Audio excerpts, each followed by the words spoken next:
Unified 911, anong matutulong namin sa'yo? Anya ti maitulong mi ken kahapon. Anong may tatabang ko sa Unsay imo? akong ikatabang nimo? Ngini makadabang na misal ka no. Sa anumang wika o dialekto, may tulong na darating sa iyo.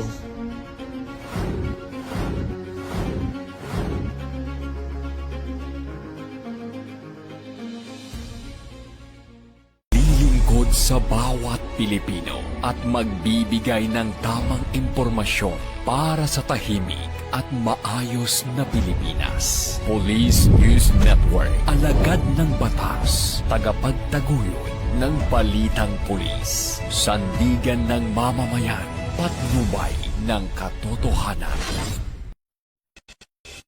La Campo Crame, maghahatid ng pinakahuling kaganapan at nagbabagang balita. Ito ang PNN Police News Network. At ngayon, ang inyong mga tagapagbalita. Magandang araw, bagong Pilipinas. Ako ang inyong alagad ng batas, tagataguyod ng Balitang Pulis, Patrolman Edwin Baris. Maghahatid sa inyo ng tamang balita, kwento ng pulis at serbisyo para sa mamamayan. At ito ang PNP News Online. Ang pangunahing balita ng Police News Network, alagad ng batas, tagataguyod ng Balitang Pulis.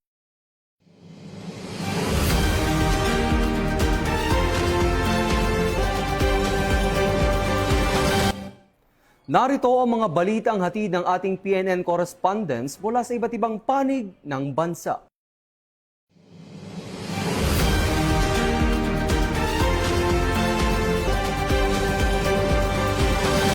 Isang mataas na miyembro ng Communist Terrorist Group ang naaresto ng mga operatiba ng Police Regional Office 5 matapos ang enkwentro sa bayan ng Palana sa Masbate. Kinilala ang suspect sa alias na Luding, 58 anyos, na nadakip matapos makasagupa ng tropa ng pamahalaan habang nagkasagawa ng security operation sa Barangay Miabas noong Mayo 10. Ayon sa ulat, nasugatan ng suspect sa naganap na enkwentro at agad namang binigyan ng atensyong medikal at paunang lunas. Kasunod nito, matagumpay na naipatupad ng mga otoridad ang iba't ibang warrant of arrest laban sa suspect kaugnay ng mga kasong murder at attempted murder na inilabas ng iba't ibang korte sa mga nakalipas na taon. Pinuri naman ni PNP Chief Police General Jose Merencio Nartates Jr. ang mga operatibang nagsagawa ng matagumpay na operasyon. Ito'y bahagi ng PNP Focus Agenda na Enhanced Managing Police Operation na hulihin ang mga most wanted person na nagtatago sa batas. Ito ang bagong PNP para sa bagong Pilipinas, serbisyong mabilis, tapat at nararamdaman. Mula po dito sa himpilan ng Pambansang Pulisya ng Pilipinas, ako po si Patrolman Adrian Dayaw, nagbabalita para sa Police News Express. At ito ang bagong PNP para sa bagong Pilipinas, serbisyong mabilis, tapat at nararamdaman.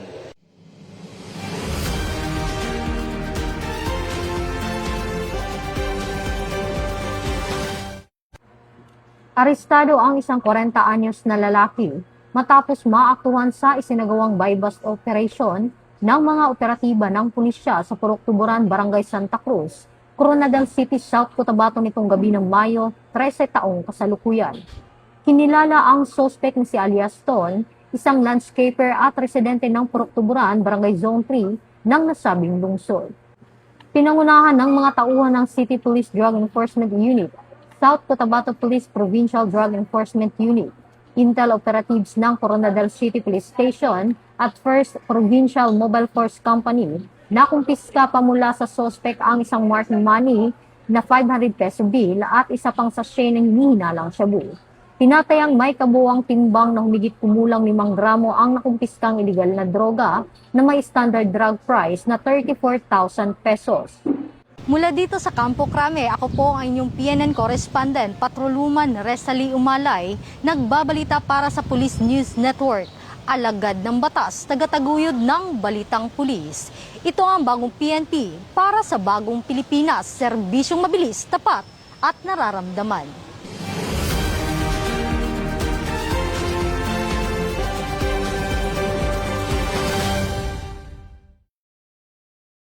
Muling ipinamalas ng mga tauhan ng Baguio City Police Office Station 7 ang kanilang maagap na pagtugon at malasakit sa publiko matapos nilang agarang respondihan ang dalawang magkahiwalay na insidente na kinasangkutan ng mga lalaking nangangailangan ng agarang medikal na atensyon sa Baguio City. Sa unang insidente, agad na rumusponde ang mga naka-duty na pulis sa O-shape overpass matapos makatanggap ng impormasyon mula sa isang concerned citizen hinggil sa isang lalaking inatake ng seizure sa harap ng Sunshine Maharlika. Sa pamamagitan ng mabilis at maayos na aksyon ng kapulisan, nabigyan ng paunang lunas ang biktima at ligtas na na-turn over sa emergency medical services para sa karagdagang medical na atensyon. Samantala, bandang 8:50 ng gabi, mabilis ding rumisponde ang mga tauhan ng Police Station 7 sa isang insidente sa Siagam Kayang intersection kung saan isang lalaki ang nawalan ng malay. Agad na naipabot sa EMS ang nasabing individual upang mabigyan ng kinakailangang atensyong medical at matiyak ang kanyang kalagayan. Ang maagap na pagtugon ng kapulisan sa nasabing mga insidente ay sumasailalim sa pagpapatubad ng 7 focused agenda ng Chief PNP, particular sa pagsusulong ng community engagement, public safety at mas pinaigting na police responsiveness upang matiyak ang kaligtasan at kapakanan ng mamamayan. Patuloy na pinatutunayan ng kapulisan ang kanilang kahandaan, dedikasyon at malasakit sa pagbibigay ng mabilis at maaasahang serbisyo para sa bawat mamamayan. Mula dito sa Rion ng Cordillera, ako ang inyong PNN correspondent, Patrolwoman Grace Bulangan, alagad ng batas, tagataguyod ng Balitang Pulis. 3 hinihinalang tulak ng ilegal na droga ang arestado sa isinagawang bypass operation sa Zamboanga City, kung saan mahigit 34 na milyong pisong halaga ng hinihinalang shabu ang nasabat ng mga otoridad. Kinilalang mga sospek sa alias na Kasmir, Adong at Ardison. Napawang na aresto sa basement parking lot ng isang mall sa Barangay Zone 4 nitong Martes ng hapon. Nakumpiska mula sa mga sospek ang 5 kilo ng hinihinalang shabu na nakabalot sa vacuum-sealed plastic bags na may markang 666, bypass money, pick-up truck at iba pang ebidensya. Patuloy rin ang masusing investigasyon upang matukoy ang lawak ng operasyon ng mga sospek at posibleng koneksyon nila sa iba pang grupo na sangkot sa ilegal na droga. Mula rito sa PNP National Headquarters, ako ang inyong PNN correspondent, Patrolman Don Brosas, alagad ng batas, tagataguyod ng Balitang Pulis.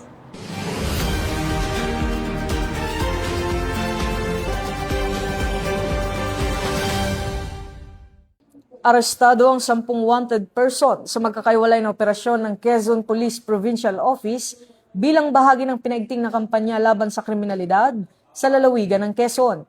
Kabilang sa mga nadakip ang 2 regional level most wanted person at 8 iba pang wanted individual na nahaharap sa iba't ibang kaso tulad ng qualified rape, paglabag sa Republic Act No. 7610, qualified theft, perjury, physical injuries at iba pang paglabag sa batas.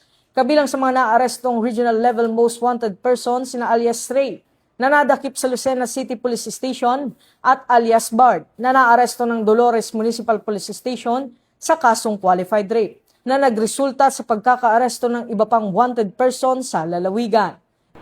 Mula rito sa PNP National Headquarters, ako ang inyong PNN correspondent, Patrolman Don Brosas, alagad ng batas, tagataguyod ng Balitang Pulis.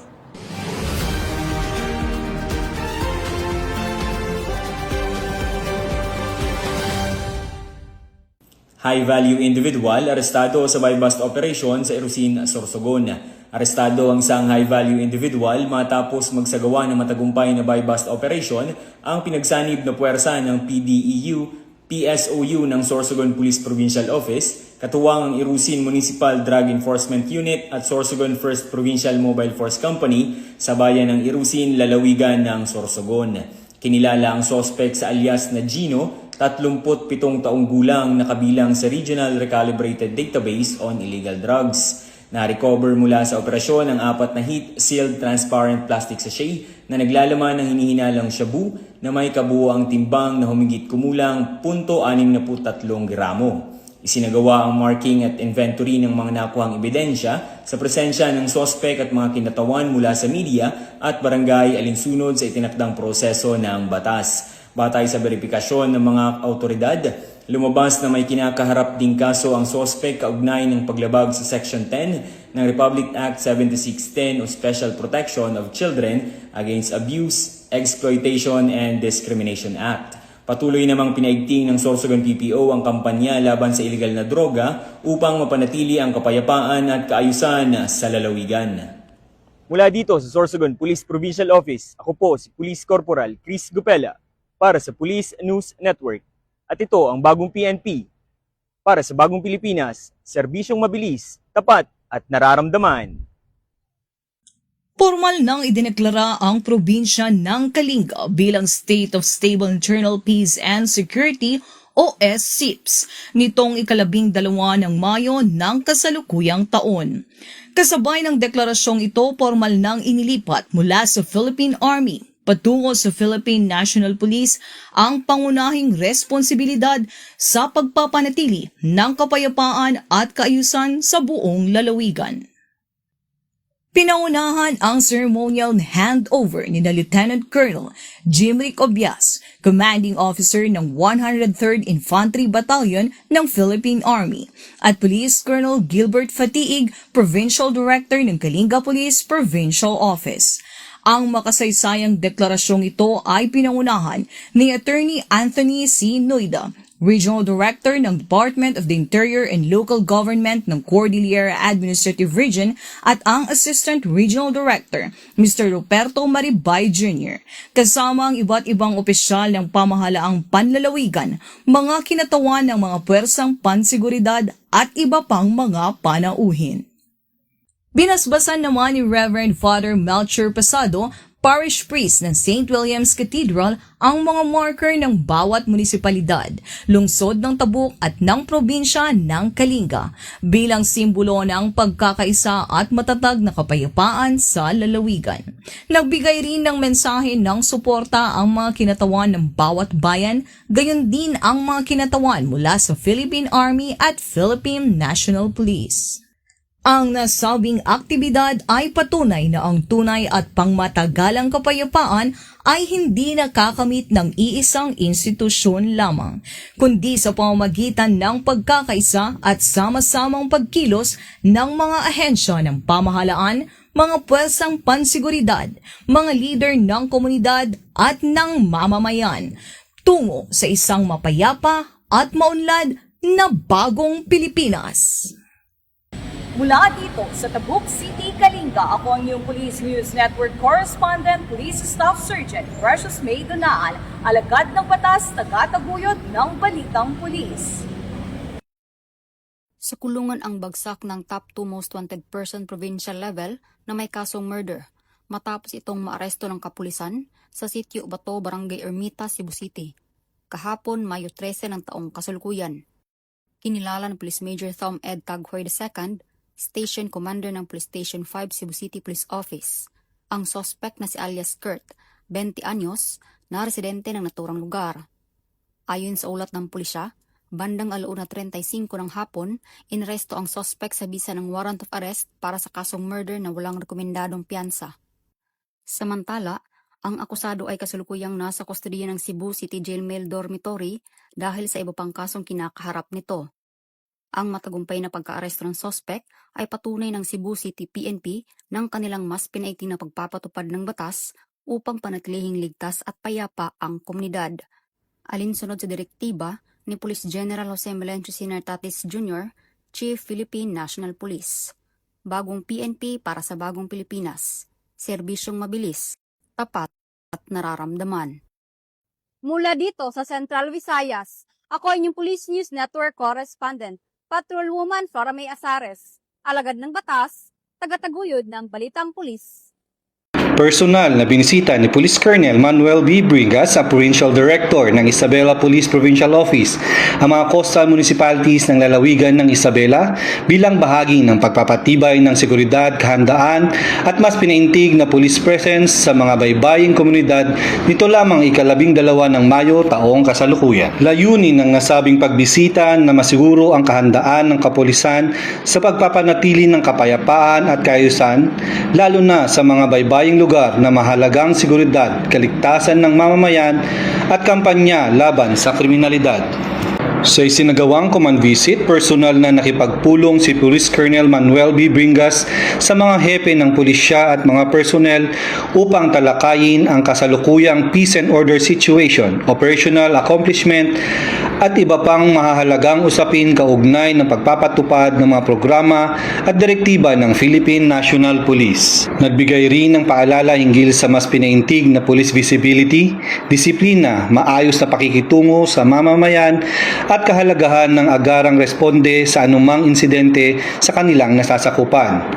Binigyang diin din ni Police Colonel Bringas ang patuloy na pakikipag-ugnayan sa mga local government unit, mangingisda at mga residente sa coastal communities upang higit na mapalakas ang kooperasyon para sa pagpapanatili ng ligtas at mapayapang pamayanan. Ayon kay Police Colonel Bringas, mahalaga ang regular na pagbisita sa mga himpilan upang personal na masuri ang pangangailangan ng mga personnel at mapanatili ang mataas na antas ng serbisyo publiko ng kapulisan. Samantala, tiniyak naman ng Isabela PPO ang kanilang patuloy na dedikasyon sa pagbibigay ng tapat, maayos at makataong serbisyo para sa kaligtasan ng bawat Isabelino. Mula rito sa Isabela Police Provincial Office, ako ang inyong PNN Correspondent, Police Master Sergeant Angelo Verpi Almazan, nagbabalita para sa Police News Network, alagad ng batas, tagataguyod ng balitang pulis. Bit-bit ang 3 bronze medals, pinatunayan ng best practice na Albago Taekwondo team ng ating kapulisan sa Bontoc Municipal Police Station na ang tamang paggabay sa sports ay susi sa pagbuo ng disiplina at ligtas na kinabukasan para sa mga kabataan. Naging matagumpay ang paglahok ng koponan sa 2026 Luzon Taekwondo Championship sa Baler Aurora kung saan nagbigay ng karangalan sina Vren Johan Inyaka Bagangan sa 131 cm Advanced Grade School category, Benjamin Sigsig Chumakog Jr. sa 59 kg Advanced Cadet Division at Jermaine Din Lumbag-Ayan sa Female 48 kg Novice Junior Division. Sa pangunguna ni Police Major Robert B. Sagandoy, ang hepe ng Bontoc MPS, aktibong isinusulong ng himpilan ang programang nagbibigay ng libreng training at positibong aktibidad para sa mga batang taekwondo aspirants na may edad 6 pataas, kung saan si Police Master Sergeant Benjamin Chumakog ang kanilang coach. Ito ay naglalayong mailayo ang mga kabataan sa ilegal na droga, masasamang bisyo at impluensya ng mga rebeldeng grupo habang pinapalakas ang kanilang kumpiyansa, disiplina at pagmamahal sa sports. Sa tagumpay ng Albago Taekwondo team, muling pinatunayan ng Bontoc MPS na ang sports ay hindi lamang kompetisyon, kundi sa bawat sipa ng ating atleta ay sipa patungo sa isang mas ligtas at mas matatag na kinabukasan para sa mga kabataan ng Montañosa. Mula dito sa Mountain Province, ako ang inyong PNN Correspondent, Police Corporal Katsumi Kofin, alagad ng batas, tagataguyod ng balitang pulis. Nagsagawa ang Masbate Police Provincial Office ng Accounting of Personnel at Equipment Showdown bilang bahagi ng pinaigting na kahandaan ng kapulisan sa pagtugon sa anumang kalamidad at sakuna sa pangunguna ni Police Colonel Jefferson B. Araojo, Provincial Director, Masbate Police Provincial Office. Bilang bahagi ng patuloy na pagpapalakas ng disaster preparedness at emergency response capability, nagsagawa ng sabayang accounting of personnel ang iba't ibang istasyon ng kapulisan kasama ang kanilang their contingents at Masbate Police Provincial Office upang tiyakin ang kahandaan ng mga tauhang maaaring i-deploy sa oras ng sakuna at emergency situations. Kasabay nito, isinagawa rin ang equipment showdown kung saan sinuri ang kondisyon at functionality ng mga disaster response equipment, rescue tools, communication devices, emergency vehicles at medical supplies na ginagamit sa search and rescue operations. Ayon kay Police Colonel Jefferson B. Araojo, mahalaga ang regular na inspeksyon at assessment upang mapanatili ang mataas na antas ng kahandaan at agarang pagresponde ng mga disaster response teams. Nagsilbi rin ang aktibidad bilang paraan upang mas mapalakas ang koordinasyon at interoperability ng iba't ibang unit na kabilang sa disaster response operations. Binigyang diin naman ng pamunuan ng Masbate Police Provincial Office na nananatiling prioridad ng organisasyon ang kaligtasan ng mamamayan sa pamamagitan ng maagap, organisado at epektibong disaster response operations. Nakakatiyak ang publiko na ang kapulisan ng Masbate PPO ay nananatiling nakaalerto at handang tumugon ang lahat ng dire contingents sa anumang oras ng pangangailangan. Ako po si Police Corporal Danet R. Alba, nag-uulat para sa Police News Network. At ito ang bagong PNP para sa bagong Pilipinas, serbisyong mabilis, tapat at nararamdaman. Tagumpay na nasa korte ng pinagsanib na pwersa ng Port SOU Mapanas SBC at Mlet Eastern Samar ang isang wanted person sa isinagawang intelligence-driven manhunt operation bago sumikat ang araw nitong Mayo 11, 2026. Ang operasyon ay sinagawa sa pamumuno ni Police Captain Ibnu Hasan R. Amilasan Jr. at sa ilalim ng pangangasiwa ni Police Major Edison F. Albiar. Dakong alas 4 na ng madaling araw nang mabilis na ikinasa ng mga operatiba ang operasyon sa Barangay Dos Dolores, Eastern Samar, kung saan mapayapang naaresto ang nasabing individual sa bisa ng warrant of arrest na inilabas ng Regional Trial Court ng Dolores, Eastern Samar na may inirekomendang piyansang nagkakahalaga ng 30,000 pesos. Ayon sa mga otoridad, patuloy na pinagting ng kampanya laban sa mga lumalabag sa batas pangkalikasan bilang bahagi ng pagsusulong ng pangangalaga sa likas na yaman at pagpapanatili ng kaayusan sa komunidad. Mula dito sa Port SOU, ako ang inyong PNN correspondent, Pat Junlin Emariniego, alagad ng batas, tagataguyod ng Balitang Pulis. At yan ang mga balitang nakalap ng ating mga PNN correspondents mula Luzon, Visayas at Mindanao. Para sa mas malawak at mabilis na ulat ng mga balita, huwag kalimutang mag-like, follow and share sa aming official social media accounts ng Police News Network.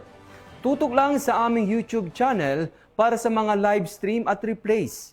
At i-follow kami sa X account para sa mga real-time updates at Facebook account ng Police News Network.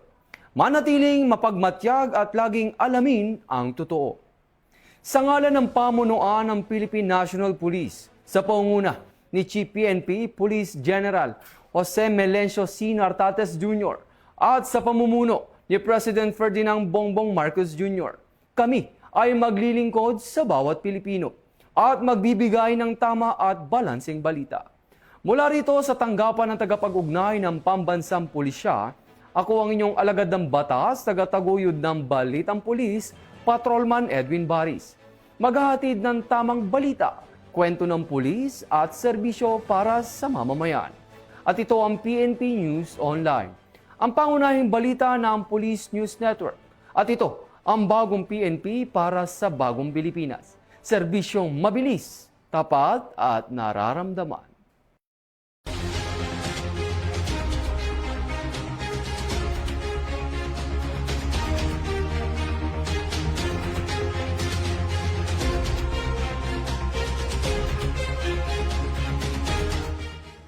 Police News Network, alagad ng batas, tagapagtaguyod ng balitang pulis.